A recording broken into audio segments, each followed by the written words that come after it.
Alright, greetings everybody. I'm Brother Francis Rebels Bay, and welcome to Wisdom Keys with Brother Francis. That's myself. It is Thursday, the 17th of June of 2021. I don't know where you are in the United States. We've been averaging like 100 degrees every day, 102. I understand because of the fires in the Southwest. We have ours, I guess, here in the state, and they got them in Arizona as well, and going, heading out there to Cali at the same time. Well, anyway, I'm glad that you're here, whether you get to watch this live today or you get to see this in a replay mode. I was running late locating my title because I switched the title to something different, and then I couldn't remember what I switched it to. So I had to go into meditation, and then I found the original title. So, today's title of this segment is called Shine Bright Like a Beacon. There's many ways in which we can find ourselves, I'm going to say first, depleted, where we can't shine bright because we may not have the energy to shine bright. We might be overly tired and fatigued, totally exhausted, so we can't shine bright at that moment. Or we might be going through some life issues that are taking our attention away from ourselves, and we can't shine bright because of that. Maybe we've had some experiences that are challenging, that take away our look on what we're striving to do or striving to achieve. So we run across a lot of different situations, and we get sidetracked all the time. If you have things to do in your life, whether you work for somebody or you work for yourself, or you're attending to a family member or a close friend or a fur baby in your house who might have a health situation, there's going to be moments when you can't shine bright like you want to, but you can still shine. So I'm going to say that again. There are times when you can't shine bright like you want to, but you can still shine. One of the things I should have had out here was a book that I'm going to get right now. A book from the late Reverend Ike, because I like to quote some of his things, and as you can see, I got notes in here galore. Health, joy, and prosperity for you. And he often talks in his language, the way that he puts it, that you want to. I'm going to rely on a few quotes here from his book, because I don't quote anything unless I can read it first. And this is chapter 33 from Dr. Frederick Eikenran Kota, better known as Reverend Ike back in his day. He transitioned in June of 2009. And he had a chapter title here called Feed Your Mind Right Ideas. Feed Your Mind Right Ideas. And so to him, his book is a Science of Living Principle book. And that particular Science of Living Principle, he puts it this way: your subconscious mind accepts whatever ideas you feed it and brings them into your experience. So if you want to digest that a little bit, your subconscious mind, from back here, accepts whatever ideas you feed it. That's because the subconscious mind doesn't know the difference between what's real and what's not real. So, if, for example, you're looking at rain and the subconscious mind is recording that, that's what it sees. That's what it experiences. Rain, and then you start experiencing rain. Maybe you might be going through a troubling situation where you feel depressed, and at that moment, that situation that you are going through all the time is putting a great strain on you So the subconscious, which doesn't know the difference between whatever you're experiencing, is it a real experience? Is it a pseudo experience? Is it something that you're making up in your mind? So the subconscious absorbs it, and then it brings it back around into your life. Then he says, ideas you feed it and brings them into your experience. So he says, whatever you feed your conscious mind with, your subconscious mind will bring it into your experience. So he says, you have to watch what you, not only watch what you are saying, but also watch how you are convincing yourself of what you're saying. Watch how you convince yourself of what you are saying. So many times we don't feel like we're getting our way. And so we emotionally feed into it, and we start remembering times when we didn't get our way in life, when we didn't get the certain things that we wanted, or certain things were promised to us and we didn't receive the promises. The promises were never fulfilled. So we find ourselves accumulating a lot of negative experiences, and in the course of experiencing those negative experiences, we find ourselves slipping and going backwards.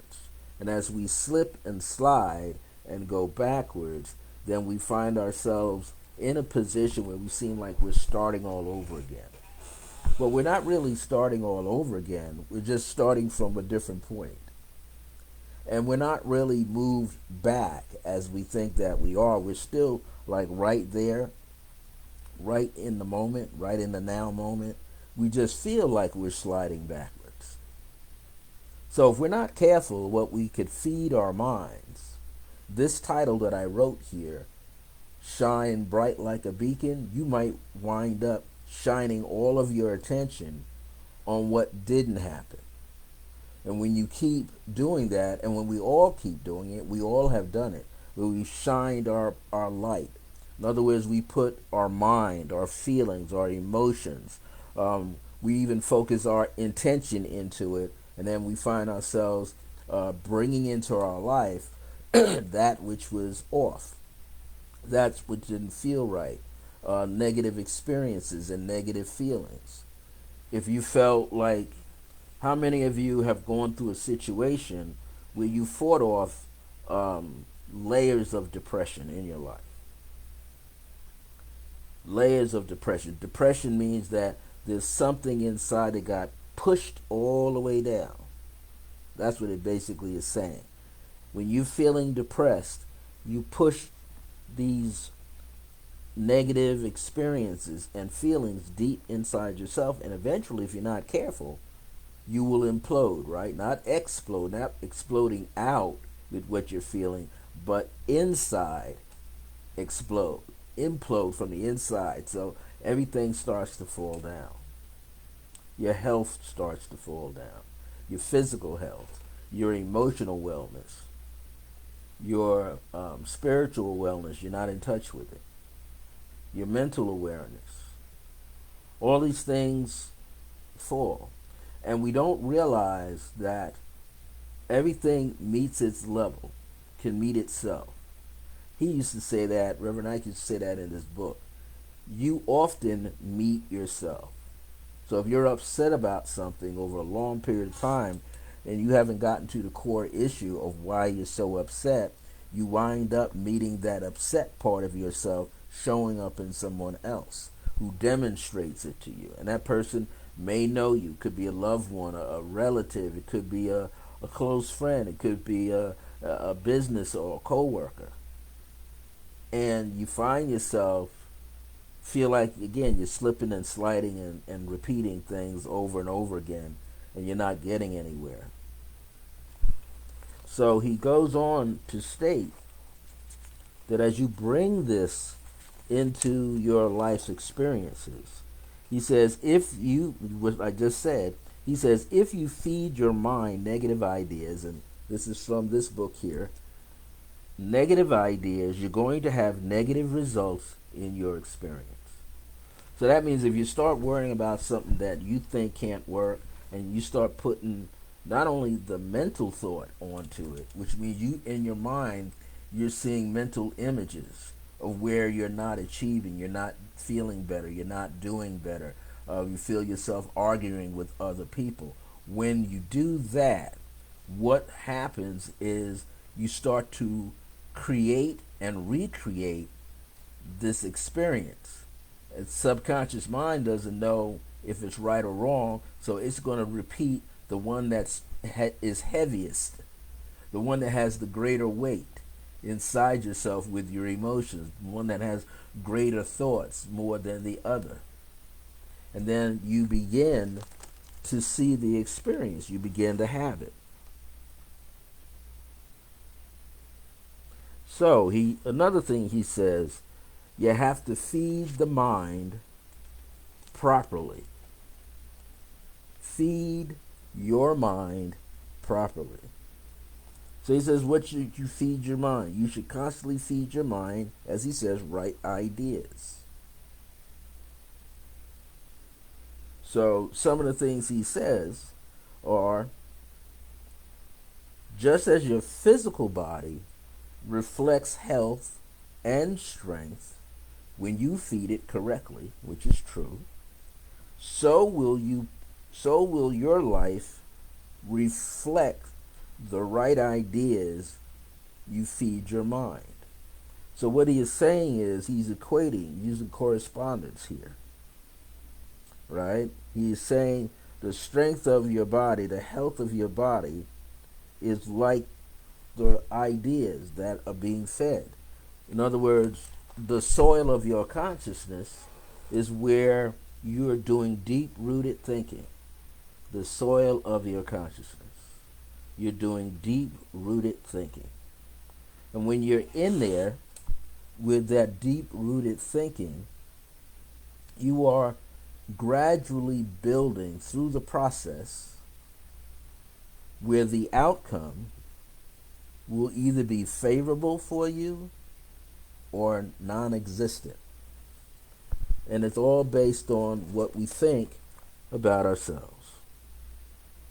He says, but this right thinking can't be something you do only once in a while and expect to get right results. Isn't that amazing? So let's say you want you want your health. I can use myself as an example. I've been on a journey for the third time in maybe 15 years, 21 years, 22 years, maybe 14 years, where my weight has been up high, almost 300, and then something happens, I meet people, we work on it with myself, I bring it back down, but then I let myself slip and go right back up, almost a little higher, then fall back down. It's like going up a ladder, breaking the rungs. And sooner or later, you just got, the two poles of the ladder. You don't have any more steps. But then I had to find my support team, my sister and her partner. Last year came over and they helped me work out a program systematically, where I now have over 50 some odd exercise routines that I could do inside of 41 minutes. Now it's so hot out here I can't walk, not even in early morning, so I might wind up walking in the parking lot like I did last night because it'll be cooler. But I've gone from 267 pounds a year ago that I weighed to waking up this morning and hitting my third or fourth goal. And that goal is I arrived at 230 pounds this morning at 10:18 a.m. People, that means I've dropped 47 pounds in a year. And I had my moments where I was tearful. I thought I couldn't make it. I'm saying, hey, I'm 69. This is too hard for me to do. But I had a support group, hugged it out with me, calmed me down, and said, look, you can do this because you got to be around for us too. And it took me back to think of what an indigenous brother of mine named Ted Silverhand, who's a palm reader, And I met him in September 2010 while I was still living in New Jersey. And he said his ancestors and my ancestors convened, and they left me a message. And it was 10 words, 10 short words in 2 phrases. And those words inside of those 2 phrases are, if it is to be, it is up to me. So that's 10 words that have only 2 letters. If it is to be, it is up to me. So the it is, if I want to drop the weight, it's on me to get busy and start learning what I have to do to drop the weight. And Reverend Ike says right here in his book, you can't be consistent every now and then. You got to be consistent all the time. I couldn't do this if I wasn't working at it all the time. And then I thought, I want to be around for my nieces and their children.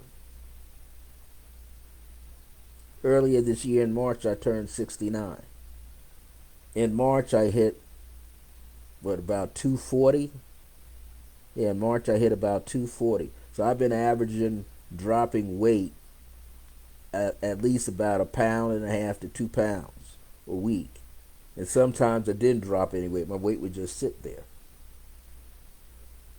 But it's all because I wanted to do it. I had the desire to do it.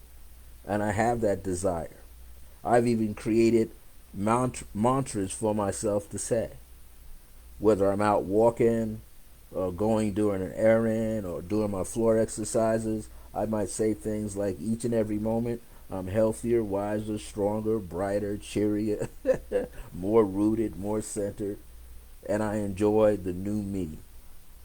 More peaceful, more restful, more insightful, because I'm enjoying the new me on this journey. So I just put that in as an example because he is saying, in order to see an accomplishment, you got to have the right mindset. Many people use the word mindfulness. They've been throwing that word around. And that doesn't mean nobody doesn't know what the word means. But mindfulness, when people say, well, they hear it over and over, mindfulness, mindful.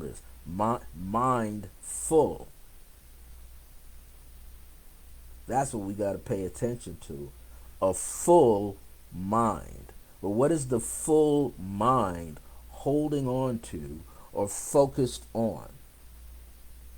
The answer is a 3-letter word, now. And that 3-letter word has 2 other 3-letter words in it. Because if you can do it now, eventually you will say you have won. W-O-N. Now means you have won. But it also means that you own. O-W-N, you own all of this. You own the responsibility of taking care of this. You own how you think. So you're like the guardian of your own mind. You watch deliberately what's coming in, and you observe and watch, and you also stand at guard to what may come out of you. So the journey is shine bright. Why? Because you can. Shine bright like a beacon. Why? Because you are. You know what a beacon light does? A beacon light sits usually on a hilltop near shoreline where there's a body of water, and ships are traveling on that water. That beacon light and the person who lives in that beacon light is shining that light at night when it's what? Extremely dark. So when ships come, if they're close enough to the shore, they can see the water clearly for themselves. Or if they're on a journey And they want to make sure that they are well on the journey and that there are people around. That's what the beacon person is doing, the beaconist. These in that tall tower radiating that light consistently for all to see. Might do it every hour or every half hour, but you can shine this light so that those who are on their ships know that there's someone not far from them where they can seek help if they need it. When the beacon light is sitting out there, it's not really sitting in the middle of nowhere. It's sitting by a neighboring town or city. After all, the person controlling the light in the beacon has to come from somewhere. So, are we willing to shine bright like a beacon? What is it that we have inside that we want to share and shine brightly so others can see it? In other words, to shine it, we have to be somewhat transparent so someone can see the light or see your unconditional love or see your own divinity or see your power, your grace. He says you must continually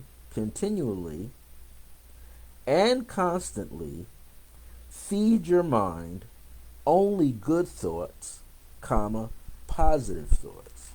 Only good thoughts, comma, positive thoughts. And that's good for us to know, right? He didn't say feed it negative thoughts. He said positive thoughts. When we say something is positive, we're saying it's correct for us in this time, in this moment. When you're saying something is positive for you, that means it fits in the now moment. That's where the word mindfulness comes in. It's happening now. You're taking the journey every day as if it is now. It is in this moment. So it doesn't matter when the sun rises or the sun sets, you're still on the journey. Feeding yourself good, positive thoughts. Now that subconscious part doesn't know the difference. So it's going to spew out whatever's sitting in there. But one of the first things you got to do is help clear the subconscious mind of all doubts, all illusions, all your fears. The late Jose Silva of the Silva Mind Control Technique, he often said, fear is an acronym for false expectations appearing real. Fear is false expectations appearing real. Appearing, showing up in your life is real. And then you get excited or something happens and you start to believe it. You start to believe that the fear will block you from getting where you have to go. So it's called self-sabotage. We're eating away at ourselves because we don't think we deserve to do better, feel better, be stronger, be healthier. We have to rely on 50 million pills. Well, sometimes you may have to because you've made the body a junkie to pills where the body's looking for it on a timely basis. But the body is also saying, I don't want any more. I do not want any more. And when you start hearing that from within, yeah, you could check with your doctor, your regular doctor, your holistic doctor, your Eastern doctor, your Western doctors and nurses. But you need to check in on the body. What is it telling you? What kind of external things is this doing along the skin and also internally with the muscles to let you know that it's upset with you? We have to begin to go within. And as we go within, we shall certainly discover jewels, treasures, and gems that have been waiting for us to just pick them up, take them in seriously, and feel nourished over extensive moments. We have to get past the point where, like Deepak Chopra wrote a book a long time ago, about 20 years ago, maybe 30 years ago, and the book was entitled Ageless Mind, or Ageless Body, Timeless Mind. Ageless body, timeless mind. That means that the body was living on the feeling of infinity and not locked in by the analytical process, the left brain process of the mind or the brain, where there were limitations. And he talked about all the different things in there that would give you the feeling and the experience of an age that has no barrier and a wisdom that has no limitations.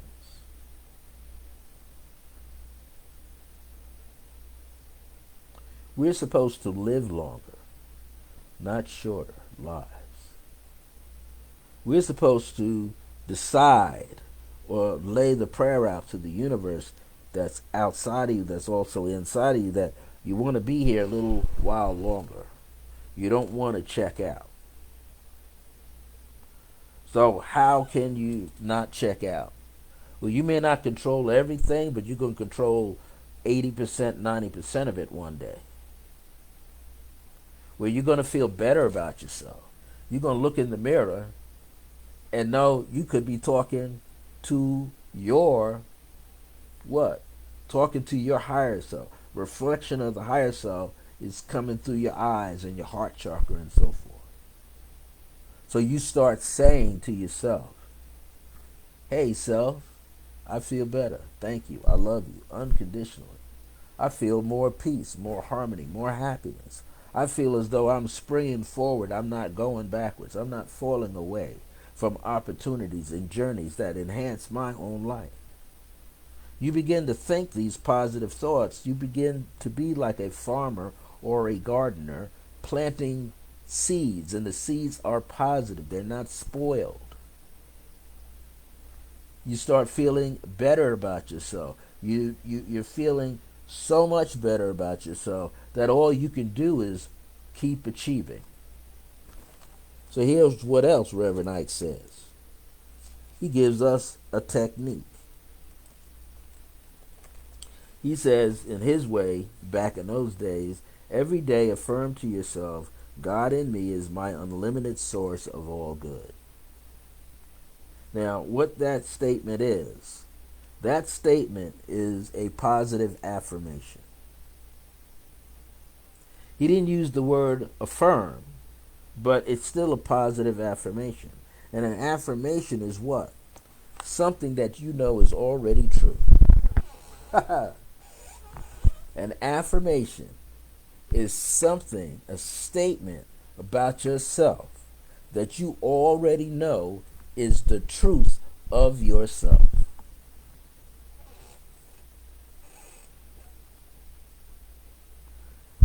Let that marinate with you. So when you say I affirm something, you're saying I'm telling the truth according to who I am and how I express myself to be, and that I'm being transparent with myself. Therefore, I have nothing to hide from the world, and I'm not hiding from myself. I know my truth, and this is my truth. But guess what? From the power of that affirmation, you could step out further from it. In other words, step further with greater courage and greater direction, and now you're doing everything on purpose. You live on purpose, you thrive on purpose. You're no longer surviving on purpose. You're thriving on purpose. The truth of yourself is that you are free in your mind, the way you think about yourself and think about your life. So you get excited about it, and then you get rooted about it. And as you get rooted, you start rooting for yourself. You start being your own cheerleader. That is the excitement of life itself for you. And that's why I chose this title, Shine Bright Like a Beacon. So let's take a little visualization journey. I want you to go in your mind And I want you to embody the beacon light. You know what a beacon looks like, basically.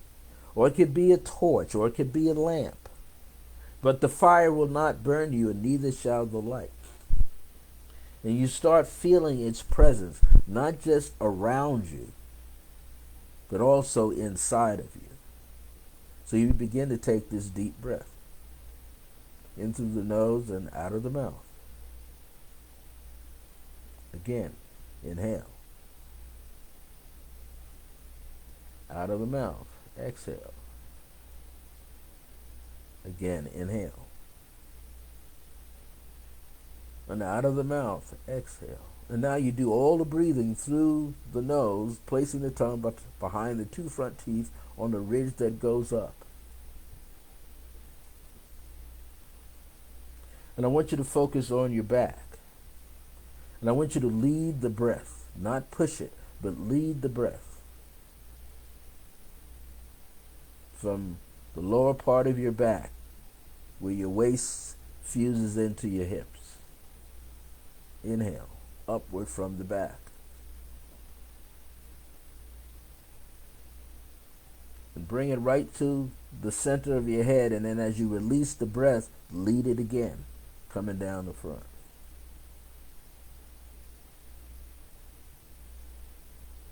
And sending that chi, sending that energy, the thought of that energy and chi, to 3 finger widths beneath your navel. And you feel connected there. And you start the process from the back. Get to the top of your head and release it, exhaling. Now, because you're guiding it into the sacral chakra, you're building up what they call a storehouse. In Tai Chi, they called it the cauldron, the first cauldron. A cauldron is something you put some coals in, and you throw in some herbs, and then you ignite it, right? What's in the cauldron, and you can walk around and fumigate the whole place. People do it with a puka shell and some sage lit. Same thing. Begin to love yourself unconditionally. And as you begin to unconditionally love yourself, you begin to feel excited that you are rooting for yourself. You're rooted. You're anchored right in the now moment, so the mind can open and blossom. You know, Isaru Moto, a Japanese scientist, wrote some books dealing with the power of your words, the hidden power behind your words when you speak into water. And he showed water crystals when you speak negatively with negative emotions. They were distorted. Hexagonal shaped water crystals, not looking good. But when you started thinking positive and feeling positive and stating something positive into water, the water crystals have their geometrical patterns nearly perfectly aligned and designed. So everything has a consciousness, everything is listening, your cells are listening, your cells in every organ, limb, ligament, hair, toenails, fingernails, it's in there and it's listening. Every cell within you can hear you. It can hear your intention. So if you saying like, I know I'm going to be well, but in the back of your subconscious mind, it can't tell the difference if you're happy about that statement or feeling bad about that statement. So anything negative flows from you, that's what it believes to be your truth. So that's what he said, change the way you're thinking, change your mind around, and become more aware, and also live in the moment. I want you to live in the moment. Let's start living in the moment. Let's stop worrying what's going to happen a few days from now. You can prepare for whatever that is, but you'll be better prepared if you focus on the inside of yourself and live from the inside out. Well, that's the name of my program today, the title, Shine Bright Like a Beacon. and know that you are the beacon in your life and shining so bright for others who enter your path or cross your path. Give them unconditional love where you see and where you're led to give it. And I want to thank you for watching either live or in the replay moment. This is Wisdom Keys. Shine bright like a beacon. I'm Brother Francis E. Revels Bay. I'll be here next Thursday at 1 p.m. Oh, by the way, tomorrow is Swanda. Swanda will be on tomorrow at 12 p.m. And then Monday, we're going to have on from the UK Whispering Her Truths. That will be Audrey Wilson coming in on at 9 a.m. Mountain Standard Time. And then on Tuesday, you have Dominion Tarot who comes on, and that's Donna, and she'll be on with the energetic card of the day, and she'll do some one-card readings if you're seeking that. Ooh, and then I understand that Michelle, the owner of Residence Essential, is going to interview someone new. And I think she said it's going to be on Tuesday. So come back here to Resident Essentials and scroll on through, and you're going to see who that person is and when that interview happens. Until next time, remember that divine grace is a blessing as we're alive and well in the age of remembrance. See you real soon. Take care of yourself. See you next week.